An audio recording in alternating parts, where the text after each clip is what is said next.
नमस्कार मित्रांनो, तुमचे माझ्या डेली स्टडी टाईम चॅनलवर स्वागत आहे. Please like, share and subscribe. आज आपण पाहणार आहोत इयत्ता 4साठी स्कॉलरशिपमध्ये खूप महत्त्वाचे असणारे घरदर्शक शब्द. Please like, share and subscribe. घरदर्शक शब्द. माणसे जशी घरात राहतात त्याचप्रमाणे पशु, पक्षी व प्राणीही निवाऱ्याला आसरा घेतात. त्यांच्या घरांना वेगवेगळ्या नावाने संबोधले जाते, त्यालाच घरदर्शक शब्द असे म्हणतात. म्हणजे पशु, प्राणी किंवा पक्षी जेथे राहतात त्यांच्या घरट्याला किंवा जे तिथे राहतात गाई, म्हैशी, त्यांच्या घरांना घरदर्शक शब्द असे म्हणतात.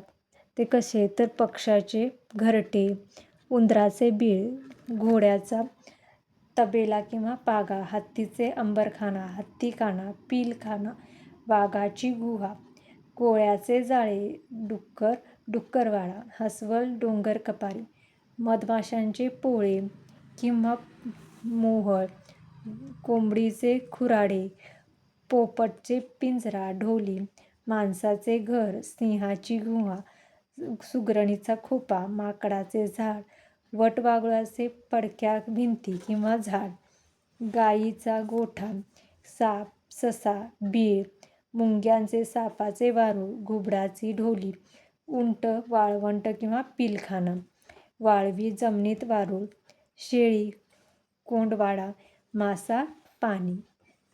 Thank you for watching video. Please like, share and subscribe.